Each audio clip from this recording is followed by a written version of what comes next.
ভগবান শ্রীকৃষ্ণের জন্মস্থান ও বাল্য লীলাক্ষেত্র শ্রী বৃন্দাবন ধাম। বৃন্দাবন হিন্দু ইতিহাসের সঙ্গে যুক্ত এবং হিন্দু ধর্মের একটি গুরুত্বপূর্ণ তীর্থস্থান।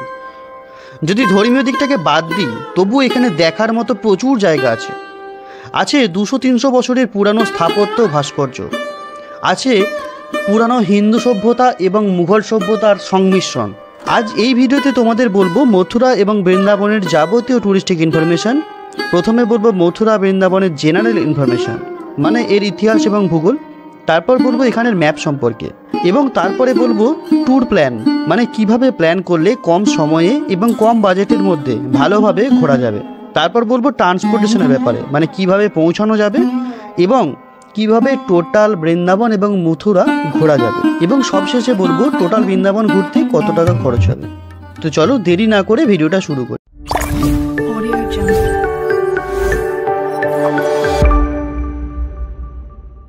তো প্রথমে আলোচনা করব বৃন্দাবনের জেনারেল ইনফরমেশন সম্পর্কে। তো বৃন্দাবন কথাটা এসেছে দুটি সংস্কৃত শব্দ থেকে, বৃন্দা এবং বন। বৃন্দা মানে তুলসী আর বন মানে অরণ্য। ভগবান শ্রীকৃষ্ণের পূর্ণ জন্মভূমি মথুরা ও লীলাক্ষেত্র বৃন্দাবন ধাম। এখানে আনাচে কানাচে ছড়িয়ে আছে ভগবান শ্রীকৃষ্ণ ও শ্রী রাধা দেবীর বিভিন্ন সময়ের বিভিন্ন কর্মের নিদর্শন স্বরূপ মন্দির। বৃন্দাবনকে বিধবা নগরীও বলা হয়, কারণ পুরো ভারতবর্ষ থেকে প্রচুর সংখ্যক বিধবারা এখানে এসে বসবাস করেন এবং ভগবানের নামগান করেন। যমুনা নদীর তীরে গড়ে ওঠা বৃন্দাবন নগরী ধর্মীয় এবং স্থাপত্যের এক মিলনস্থল বলা যায়। কোনো জায়গা ঘুরতে গেলে বা এক্সপ্লোর করতে গেলে সেই জায়গার ম্যাপ সম্পর্কে একটু ধারণা থাকা দরকার। তাই এখন বৃন্দাবনের ম্যাপ সম্পর্কে একটু আলোচনা করব। বৃন্দাবন হলো ভারতবর্ষের উত্তরপ্রদেশ রাজ্যের মথুরা জেলার অন্তর্গত একটি শহর। মথুরা থেকে 15 কিলোমিটার দূরে আগ্রা দিল্লি হাইওয়ের ওপর যমুনা নদীর তীরে অবস্থিত। কাছের রেল স্টেশন হলো মথুরা জাংশন, যা ভারতবর্ষের বিভিন্ন প্রান্তের সাথে একে যুক্ত করেছে। এরপরে আসি ট্রান্সপোর্টেশনের ব্যাপারে। বৃন্দাবন ও মথুরা যেতে গেলে প্রথমে আসতে হবে মথুরা জাংশন। যদি ডাইরেক্ট মথুরা জাংশন পর্যন্ত ট্রেন না পান, তাহলে প্রথমে আসুন নিউ দিল্লি জাংশন পর্যন্ত, এবং নিউ দিল্লি থেকে অনেক ট্রেন চলে মথুরা। মোটামুটি 1.5 থেকে 2 ঘন্টার মতো সময় লাগে নিউ দিল্লি থেকে মথুরা জাংশন পর্যন্ত। এরপর আসি ইনসাইড মথুরা করার কথায়। মথুরা জাংশন থেকেই টোটো বা অটো গাড়ি পেয়ে যাবেন, এবং সমস্ত বৃন্দাবন ও মথুরা আপনারা টোটো বুক করে বা রিজার্ভ করে কিন্তু আপনারা ঘুরে দেখতে পারেন। এক্ষেত্রে কিন্তু আপনাদের খরচ একটু বেশি হবে। আমি বলবো এক একটি করে আলাদা আলাদা মন্দির যাওয়ার জন্য শেয়ার বিশেষে আপনারা টোটো বুক করুন। এতে খরচ কম হবে এবং আপনারা আপনাদের পছন্দ মতো বিভিন্ন মন্দিরে আলাদা আলাদাভাবে টাইম স্পেন্ড করতে পারবেন। আর যদি পারেন তো বেশ কিছু জায়গা পায়ে হেঁটে ঘুরে দেখুন, কারণ পায়ে হেঁটে ঘুরে না দেখলে আপনি ওই জায়গাটার মাহাত্ম্য বুঝতে পারবেন না।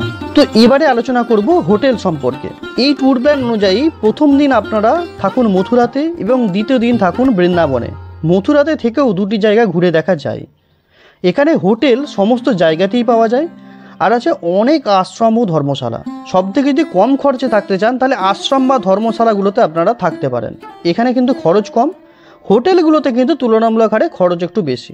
ধর্মশালা আপনারা মোটামুটি 300 থেকে 500-র মধ্যে পার নাইটে রুম পেয়ে যাবেন, আর হোটেল খরচ কিন্তু 700 থেকে 1000 টাকার মতো হবে। মথুরাতে স্টেশনের কাছে অথবা দ্বারিকাধীশ মন্দির অথবা শ্রীকৃষ্ণের জন্মস্থান মানে কংসের কারাগারের কাছে আপনারা থাকতে পারেন। আর বৃন্দাবনে যখন থাকবেন তখন প্রেম মন্দিরের আশেপাশে কিন্তু আপনারা প্রচুর হোটেল পাবেন, এবং এছাড়াও আপনারা থাকতে পারেন নিধিবনের কাছাকাছি। এখানে একটু খাওয়া দাওয়ার ব্যাপারটাও বলে নিই। মথুরা এবং বৃন্দাবনে অনেক মন্দিরে কিন্তু খাবার দেওয়া হয় প্রসাদ স্বরূপ। তাছাড়াও রাস্তার ধারে প্রচুর দোকান আছে, যেখানে 70 থেকে 100 টাকার মধ্যে খুব সুন্দরভাবে দুপুর এবং রাতের খাবার আপনারা খেতে পারেন। তাই খাওয়া দাওয়ার ব্যাপারে কোনো চিন্তা করার কারণ নেই। তো এরপরে আলোচনা করব মথুরা এবং বৃন্দাবনের ট্যুর প্ল্যান সম্পর্কে। যদি এখানে ট্যুর করতে আসা হয়, মানে ঘুরতে আসা হয়, তাহলে মোটামুটি 3 দিনের মধ্যে মথুরা এবং বৃন্দাবন ঘোরা হয়ে যাবে। আর যদি কেউ তীর্থ করতে আসে, তাহলে কিন্তু ব্যক্তি বিশেষে সময় লাগবে, মানে কেউ এখানে 15-20 দিন পর্যন্ত থেকে যায় তীর্থ করতে এসে। আমরা ট্যুর প্ল্যানের ব্যাপারেই আলোচনা করব।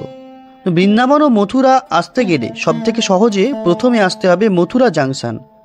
তো প্রথম দিন সকালে যদি মথুরা জাংশন আসা যায় তাহলে প্রথম দিনই অনেকটা সাইট সিন করা যাবে। আর যদি কেউ সন্ধ্যা নাগাদ মথুরা পৌঁছায় তাহলে হোটেলে রাত্রিবাস করে পরের দিন সকাল থেকে মথুরা দর্শন করতে পারেন। তো প্রথম দিন আপনারা মথুরা ঘুরে দেখবেন। সকাল সকাল দেখবেন শ্রীকৃষ্ণের জন্মস্থান। কথিত আছে ভগবান শ্রীকৃষ্ণ কংসের কারাগারে বাবা বাসুদেব ও মা দেবকীর করে জন্মগ্রহণ করেন। তাই এই কারাগারই এখন শ্রীকৃষ্ণের জন্মভূমি মন্দির হিসাবে পূজিত হয়। আর এখানের কোনো এন্ট্রি ফি নেই, মন্দিরের ভেতরে কোনো ক্যামেরা মোবাইল অ্যালাউ নেই। তাই এই ক্যামেরা মোবাইল বাইরের কাউন্টারে জমা রেখে আপনাকে যেতে হবে। এখানে জমা রাখার জন্য 10 টাকা করে লাগে। এরপর দেখবেন কংস কিলা বা কংসের দুর্গ। যমুনা নদীর উত্তর দিকে এই কিলা বা দুর্গ তৈরি করেন রাজা কংস। 12 থেকে 15 বার এই দুর্গ ভাঙা ও তৈরি হয়েছে। 16শো শতাব্দীতে রাজা মানসিং এটি লাস্টবারের মতো পুনর্নির্মাণ করেন। এই দুর্গটিতে পুরানো ঐতিহ্যবাহী হিন্দু ও মুঘল স্থাপত্যের অনেক নিদর্শন আপনারা দেখতে পাবেন। এখানেরও কোনো এন্ট্রি ফি নেই। আপনারা চাইলে নৌকায় করে যমুনা বিহার করতে করতে মানে নৌকায় ঘুরতে ঘুরতে এই দুর্গটাও দেখতে পারেন। এরপর আপনারা দেখবেন বিশ্রামঘাট। কথিত আছে মথুরার অত্যাচারী রাজা কংসকে বধ করার পর ভগবান শ্রীকৃষ্ণ ও তার দাদা বলরাম এই ঘাটে এসে বিশ্রাম নিয়েছিলেন। এখান থেকে যমুনা নদীর সুন্দর ভিউ আপনারা দেখতে পারেন এবং উপভোগ করতে পারেন। আর এখানে আপনারা নৌকায় করে যমুনা নদীতে ঘুরতেও পারেন। এখানেই আছে প্রাচীন যমুনা দেবীর মন্দির। আর সন্ধ্যায় এখানে যমুনা আরতি দেখতে ভুলবেন না। এরপর আপনারা দেখবেন দ্বারিকাদেশ মন্দির। ভগবান শ্রীকৃষ্ণের আরও এক রূপ দেখবেন এই মন্দিরে। আর এই মন্দিরের ধাঁচ কিন্তু রাজস্থানী। 1814 সালে গোয়ালিয়র সেট গোকুলদাস পারিক এই মন্দির প্রতিষ্ঠা করেন। এরপর আপনারা দেখবেন গীতা মন্দির। এই মন্দিরের বিভিন্ন জায়গায় খোদিত রয়েছে গীতার সমস্ত শ্লোক। যারা সকালে মথুরা আসবেন তারা এই জায়গাগুলি প্রথম দিন ঘুরে দেখবেন। এখানের মন্দিরগুলি মোটামুটি কাছাকাছি অবস্থিত হওয়ায় যারা পায়ে হেঁটে ঘুরতে চান ঘুরতে পারেন, অথবা টোটো তো আছেই। আর যারা বিকালে বা সন্ধ্যার দিকে মথুরা পৌঁছাবেন তারা তাদের প্রথম দিন সকালের দিকে সমস্ত মন্দির ঘুরে বিকালে যেতে পারেন মথুরা থেকে বাসে করে গিরি গোবর্ধন পাহাড়। কথিত আছে ভগবান শ্রীকৃষ্ণ এই গোবর্ধন পাহাড়কে নিজের কড়ি আঙুলে করে তুলে তার নিচে বৃন্দাবনবাসীদের আশ্রয় দিয়েছিলেন ইন্দ্রদেবের প্রকোপ থেকে বাঁচানোর জন্য। গিরি গোবর্ধনের পাশেই আছে কুসুম সরোবর, যা ভগবান শ্রীকৃষ্ণ ও শ্রী রাধা দেবীর আরও এক লীলাক্ষেত্র। যারা সকালে মথুরা পৌঁছাবেন তারা এই প্রোগ্রামটি দ্বিতীয় দিন একদম সকাল সকাল করতে পারেন। দ্বিতীয় দিন আপনারা যাবেন মথুরা থেকে বৃন্দাবন। বৃন্দাবনে আপনারা দেখবেন বাঁকে বিহারী মন্দির। এখানে আপনারা দেখবেন ভগবান শ্রীকৃষ্ণ ও শ্রী রাধা দেবীর মিলিত রূপ। অনেক আগে এই বাঁকে বিহারী রূপে ভগবানের পুজো হতো নিধিবনে। 1864 সালে নতুন মন্দির নির্মিত হয় এবং তারপর থেকে এখানেই পূজিত হন ভগবান। মন্দিরের ভেতরে ক্যামেরা ও মোবাইল অ্যালাউ নেই, বাইরে রেখেই আপনাদের ভেতরে যেতে হবে। এরপর আপনারা দেখবেন রাধা দামোদর দেবজি মন্দির। এখানে পূজিত হন রাধা দামোদর। এখানে আপনারা গোশালাও দেখতে পাবেন। এরপর আপনারা দেখবেন মীরাবাই মন্দির। এই মন্দির মীরাবাইকে উৎসর্গ করা হয়েছে।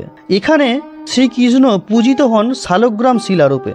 কথিত আছে এই শালগ্রাম শিলাকে মীরাবাই ভক্তি ভরে পুজো করতেন। এরপরে আপনারা দেখবেন নিধিবন।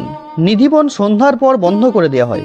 এখানে তখন কারোর প্রবেশের অধিকার থাকে না, কারণ মনে করা হয় এই জায়গায় এখনও ভগবান তার গোপিনীদের নিয়ে প্রতি রাতে রাসলীলা করেন। এরপর আপনারা দেখবেন শ্রীরঙ্গজি মন্দির, যা বৃন্দাবনের সর্ববৃহৎ মন্দির হিসাবেও পরিচিত।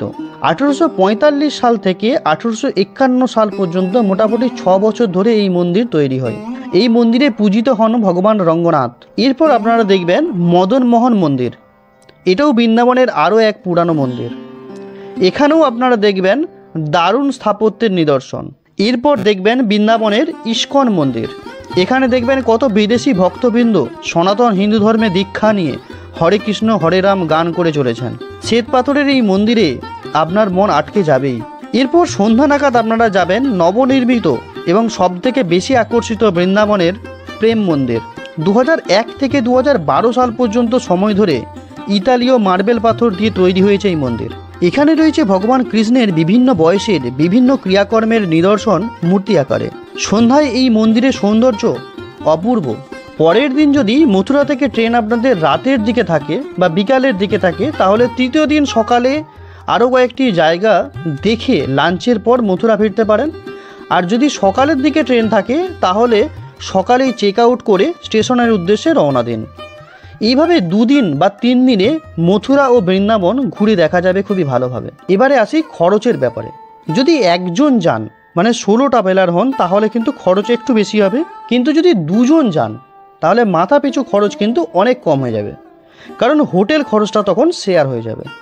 যদি ট্রেনের খরচ বাদ দিই মানে মথুরা জাংশন থেকে মথুরা জাংশন পর্যন্ত বৃন্দাবন এবং মথুরা ইনসাইড মথুরা যেটা ঘোরার খরচ সেটা যদি ধরা হয় তাহলে 3 দিন আর 2টি রাত্রি এখানে কাটালে খাওয়া দাওয়া ঘোরাঘুরির সমস্ত খরচ নিয়ে মোটামুটি খরচ হবে জনপ্রতি 1,500 থেকে 2,000 টাকা। আমি এখানে কিন্তু মাঝারি কোয়ালিটির হোটেল বা ধর্মশালার খরচ হিসাব করেছি। এরপর এর সাথে আপনাদেরকে যোগ করতে হবে আপনাদের বাড়ি থেকে এই মথুরা পর্যন্ত ট্রেনের খরচ। যদি ট্রেনের খরচ স্লিপার ক্লাসের হিসাব করি আর যদি আপনারা 2 জন বা 2 জনের বেশি একসাথে ঘুরতে যান তাহলে জনপ্রতি 3,000 টাকায় কিন্তু খুব ভালোভাবে মথুরা এবং বৃন্দাবন ঘোরা হয়ে যাবে। আশা করি আপনাদের এই ভিডিওতে অনেক কিছু ইনফরমেশন দিতে পেরেছি। আর এই ধরনের ইনফরমেটিভ ভিডিও যদি আপনারা আরও দেখতে চান তাহলে অবশ্যই চ্যানেলটিকে সাবস্ক্রাইব করুন এবং পাশে থাকা যে নোটিফিকেশান বেলটা আছে ওটাকে অন করে অলেতে সেট করে দেন। তো দেখা হবে এরকম আরও একটি সুন্দর ভিডিও নিয়ে। আজকের মতো টাটা বাই বাই।